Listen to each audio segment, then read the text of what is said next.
Hi friends, it's Bo and welcome back to Bo's Books.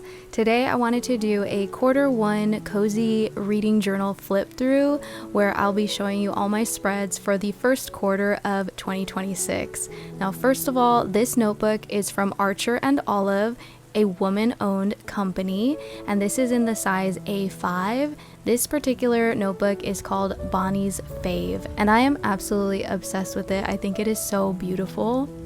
This is the first notebook I've ever gotten from Archer and Olive, and I will be ordering from them again because I'm obsessed. I love how the insides have this design on the front cover. I kind of regret covering it up with whatever I did there on the left, but you live and learn. On the right, I used a Canva collage that I just printed out and pasted on for the title page. Now, something that I did last year that I carried over to this year is the TBR loyalty card. This is an idea I got from Manda Made. She made her loyalty card and I just thought it was the cutest idea, just like you used to get in library books. I think it's a fun little incentive to read my physical owned books, even though I'm not really strict on not buying books, but I think it's really fun to stamp when I read a physical owned book and kind of keep track of it. And then after I've read 10 of my physical owned books, I can reward myself by buying a brand new book. On the right hand side, we have my goals for 2026, and I'm pretty excited that I've already accomplished quite a few of them and we're not even done with the first quarter of the year. That's pretty awesome. This next spread is my unread physical library. So at the beginning of 2026, I wrote down the titles of every single book on my physical TBR. That was 207 books. I'm very curious to see how many of these will get colored in by the end of the year. And what I'm doing is coloring them in by their rating. This next spread idea was inspired by Alexis Fully Booked.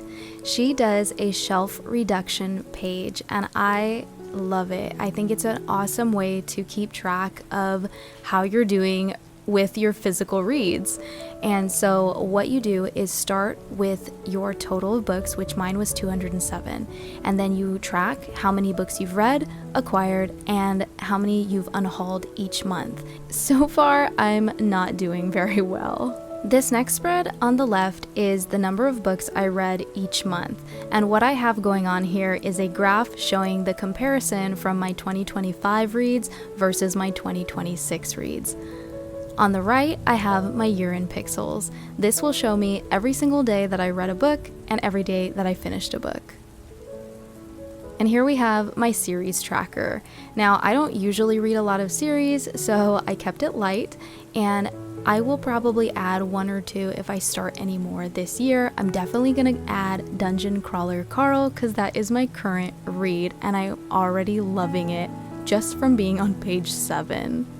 I have some high hopes for finishing the Hunger Games series because it's not very long, and as much as I love Anne of Green Gables, I don't know if I'm going to finish it in 2026. On the left here, I have my rating system, and on the right is my reading matrix. These are more journal spread ideas that I got from Jashi Corinne. She has so many videos with awesome spread ideas. You should definitely check out her page. The reading matrix is an alternative option to the book bracket to find your best books of the year. And I'll explain it to you at the end of the year when I actually fill it out. This spread is my reads at a glance. So here I will be printing out the covers of every single book I read throughout the entire year. Now, because I'm printing these out on sticker paper, I don't print them out one by one once I finish reading them. I kind of save up until I have enough to fill a page and then I print them out. So that's why it's not completely filled with all of my reads yet. This next spread is dedicated to my online book clubs that I'm a part of. They are both quarterly book clubs, and the first one is In the Void book club, and it is a horror-based book club that we read a horror book every quarter. And the one on the right is the Book Dragon Book Club. This is a book club that consists of most of the hosts from the Dungeons and Book Dragons Readathon, created by Ivy the Geek Goddess. If you're interested in participating in either of these book clubs for Q2, I'll have the books we're reading here up on the screen. Now here on the left is where I'm keeping track of new books that I'm buying or acquiring in some way this year. So I'm just keeping track of where I buy it from or who gave it to me. and also the dollar amount that I'm spending because I'm curious to see how much I'm spending on books. And on the right side is such a fun spread that I almost didn't do. My best friend convinced me to do this one and I love it. I think it's one of my absolute favorites, not gonna lie. I think it's cool because it shows me what genres I'm actually gravitating to more based on what colors I'm seeing on the Booktress. Now this next spread has nothing to do with reading. It's actually a 6-week event that happened with my movie club online, and it was created, I believe, by Billy's Books and Stuff, called Film Roulette.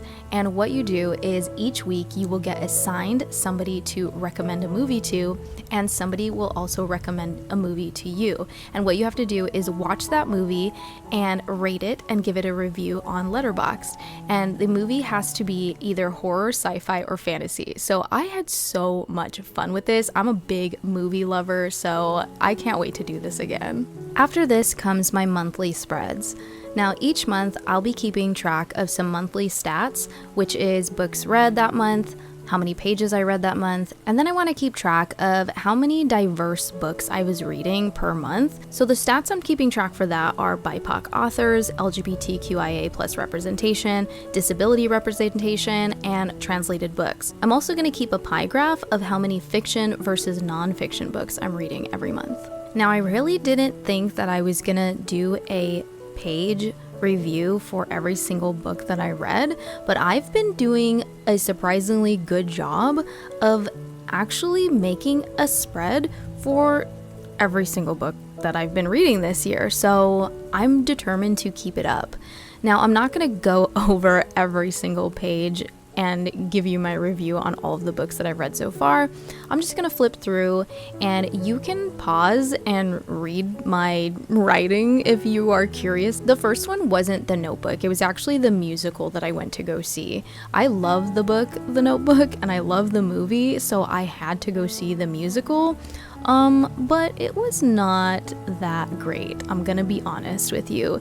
Whoever wrote the songs for that, I was not a fan, I'm sorry, but it was still a fun time because I went with my best friend and we were just cracking up. Something that I did differently in February was I started playing my Final FMC TBR game again. So I added a page to include my Final FMC TBR so I can check it off in my notebook every time I read one of those books. If you're new to my channel, my Final FMC TBR game is a game that I created where I get to play as a final girl traveling around a game board, rolling a 6-sided dice and landing on different spaces that'll give me different prompts for books I need to read.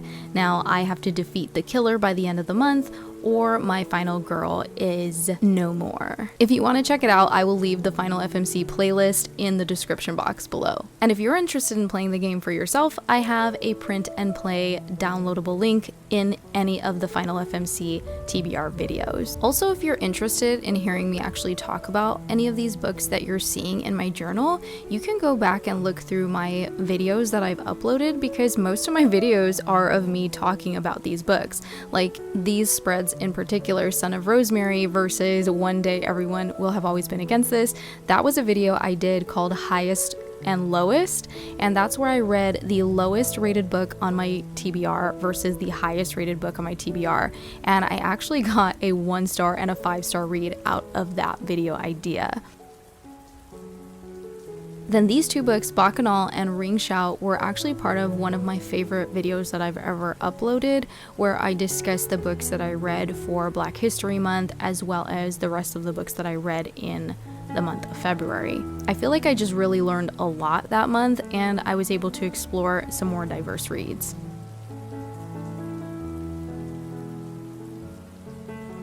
And then here we go, moving into the month of March, and I never uploaded a video for a March wrap-up, so I guess maybe now is a good time to actually talk about the books that I read in March. Now, in the month of March, I was fighting against the killer that was inspired by Pinhead, and he's called the Tormentor in my game, which is why I added a little sticker of him at the bottom and a quote from the film. One of the first books I read in the month of March was The Most Serious Fall. Heart. This was a birthday gift for my best friend, a funny little children's book. I love children's books because they have such beautiful illustrations, and this book did not disappoint. It was so cute, and honestly I just didn't want it to end. Next, I did a back-to-back read of The Ballad of Black Tom by Victor Laval and the short story that inspired his novella, which was The Horror at Red Hook by H.P. Lovecraft. Now, this is the very first book that I've read from either one of those authors, and I absolutely loved The Ballad of Black Tom. It was so engaging. I was truly surprised how impactful it was for being such a short book. Police brutality, racism, and the idea that some monsters are made and not born. And I really love the way that Victor Laval transformed a work of complete othering and just gave that story a complete different perspective. Then moving on to a book that my best friend and I found in the little free library, a true classic, Everyone Poops. We had both never read that book. We were a little bit shocked by how graphic some of the illustrations were. That was not expected. And on the right here is the Book Dragons Q1 book for our book club, The Spite House, and that book started off so good. I love a good haunted house book. I was gripped from the beginning. I was super intrigued by the family dynamic. I loved the characters. I loved their story. I really wanted to see where it was going. And then it kind of fell off in the latter half of the book. I feel like it had a lot of plot holes and unanswered questions, which really left me wanting more, and everybody in the book club ended up giving it about the same rating. We all rated it around a 3.5 just because the ending fell flat. And then the last two books I read in March were Kiki's Delivery Service and Learn My Lesson. Kiki's Delivery Service is so cute, just like the movie. I absolutely loved it, and I have a beautiful edition from Fairy Loot. And then Learn My Lesson is what plot? That's all I'll say about that. If you want to go ahead and read what I wrote, you absolutely can. Overall, I feel like my Q1 reads have been absolutely successful. I've had so much fun with every book that I've chosen. Even the ones with the lower ratings at the end of the day have provided me with some kind of knowledge of what I don't like and what I don't want to pick up moving forward. But I feel like I've enjoyed my experiences, and I'm really happy that I have this reading journal to look back on in the future. Thanks for coming along with me on this journey, flipping through pages. I hope you had a great time. I hope you got inspiration for creating your own reading journal. And now I would like to take you through setting up a new page in my journal to log my latest read, which was Project Hail Mary. So here is a behind the scenes look of what I do every month after I read a book and how I log it. Thanks for watching.